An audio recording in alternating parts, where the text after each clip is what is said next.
It's our last episode before Christmas, the Yuletide season. Happy holidays, Happy everybody. holidays. I know, Sona, you celebrate Armenian Christmas, which is later, right? Yeah, I celebrate both, but to give myself more time to get gifts, I say I celebrate Armenian Christmas. Every year when Christmas comes, and this is, I've known Sona a long time, Christmas comes and I give her gift, and it's always, you know, as you can imagine, I'm always like surprised, and she's like, oh my God. And I go, and here are the keys.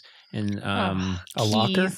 I get her a diary. I get her a gym locker from 1968. No, I get her a nice... you always are very generous. Yeah, I give you a nice gift. Yeah. And then I'm kind of, there's part of me that's waiting. We're like, oh, what am I going to get from Sona? And it's nothing. What? I don't get any Christmas gift. But then it's because I forget that Sona is very happy to get a Christmas gift. Yeah.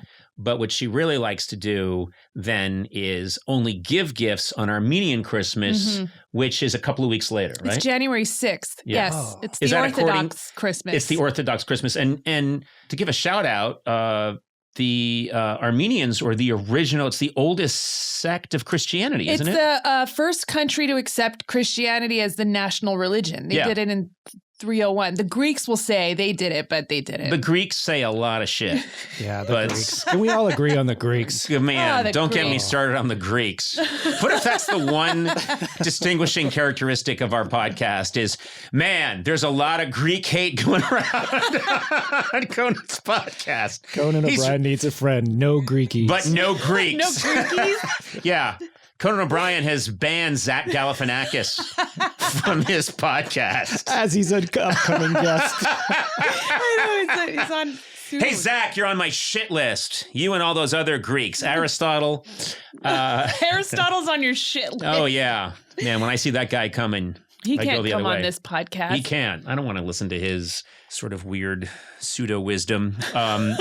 Holidays are a little loaded for me. I want to preface this by saying I love my wife very much. And whenever someone in entertainment says that a lot, you know that their marriage is in trouble. Yes.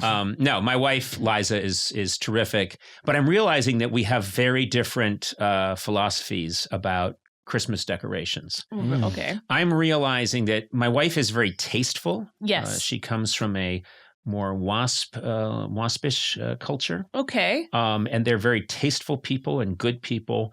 And of course, I come from horrible Irish pirates. And I'm realizing that whenever Christmas comes around, I'm always trying to put up, my wife always just wants there to be kind of white lights, just pure white lights, and not too many of them, but just an appropriate amount. Very elegant very and sophisticated. simple.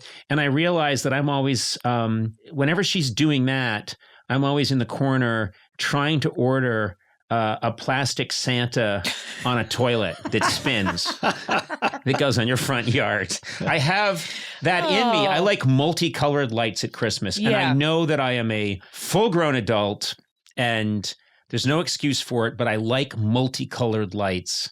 I don't think you need to explain yourself for that. Yeah. I do too. No, my wife says that's cool on the tree, but I swear to God, if I was let free, there would be, angels and Santas and snowmen. You just rocketing shit around. And tinsel. Yeah, just shit and tinsel all over the place. I can't help it. And I realized that when I was a kid, my brother Neil really led the charge. He got from my grandparents, he got like this light up Santa Claus that was really like over the top, tacky, and a light up snowman, and he hung them without my parents' permission. He hung them out the front door of our out of his window, which is the side of that's facing the street, and he put up as much of that stuff as possible. And this Santa looked like a drunk. It looked like a big fat drunk man. Oh, no. Who was lit. And it was one of those ones that was made in like the late 40s or early 50s. Yeah. Oh. And he had like he was a leering drunk Santa, and then a big Frosty the Snowman. And my brother Neil would just, with no sense of decorum, would just throw these things out the window, and they would hang there off an extension cord. And my mother, of course, was horrified. But I think I grew up with that, thinking that's what it should be. Yeah. I want all that stuff. And so I've noticed that whenever I start to pitch a Christmas decoration to my wife, her whole body tenses. I can just see her whole body tense, like she's like the second before an automobile accident, the way someone tenses up and puts their arms up, and she knows anything I say is going to be let's think about that. Yeah, let's think about a leprechaun that's wearing a Santa hat. Oh no! That shoots M&Ms out its ass. Let's just think about that. That sounds cool. And I'm like, it's only $44, and they can deliver it tomorrow. You could play Human Centipede with that. I did order a bunch of Human Centipede Santas once a couple years ago, and she didn't want it out there. No. Oh, what, Yeah. Liza? That's unreasonable. Yeah. I know, Liza. Come on, Liza. Why are you harshing my mellow? Yeah. You know, this is my joy. Don't yuck my yum. This is my joy. Don't yuck his yum. You know. You know what though? Your house is very elegant and sophisticated, so it would be weird if you had like a drunken leprechaun. I in the know, corner. but there's part of me that you know, your true nature, which is. It's not just my DNA, but it's also how I was raised and the influence of my oldest brother, Neil. There's part of me that just wants to go hog wild. Yeah. And be insane. It's a time to be insane. could you do your office that way? Like, couldn't you have a little allocated room just for your Christmas fun? A little Conan corner. Yeah, a little playtime. No, I want to impose it on people, on other people. You know, Yeah. I want other people to be forced to see it. You should take an apartment in the city that's not for a lover, but just to decorate. A pied-a-terre. I love that. Decoration. I love that. I'll be the only celebrity that got a secret apartment on the side, not to meet my mistress, but to just decorate with tacky Christmas crap. And then I go there and I drink overly sweet instant cocoa and watch Frosty the Snowman backwards. In my feety pajamas, and then occasionally walk outside and look at my tacky little pied-a-terre. Yeah, that's good. And then everyone in the neighborhood's like, Conan must have a mistress in there. And I'm like, huh, mistress? Yes, mistress. Yes. I lie. Mistress Claus. What's that? National Enquirer? Yes, mistress in there, just so I look like less of a loser. Because no one would rent this just to decorate it with tacky Christmas shit. Yeah. No, mistress.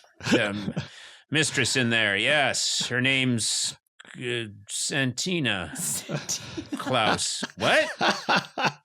You seem like a bad liar, Conan. If you were allowed to do whatever you wanted, would it be like the house in Christmas Vacation? Yeah, it would be terrible. Oh, yeah. No, I wouldn't go that far, but it would be bad. My wife is right. I do think my wife is right. But as she is in most things, except in choice of husband. Oh, no. Come on. She missed it there. She could have done better. But I think she's right. But there's this impulse I have, which is, oh my God, you know, I could, there's no reason why that piece of furniture can't have multicolored lights wrapped around it. I get it though. There's a like tough tug of war between the elegance, but also Christmas is a season of like childhood joy and kind of unbridled and excess. fun. Yeah, right.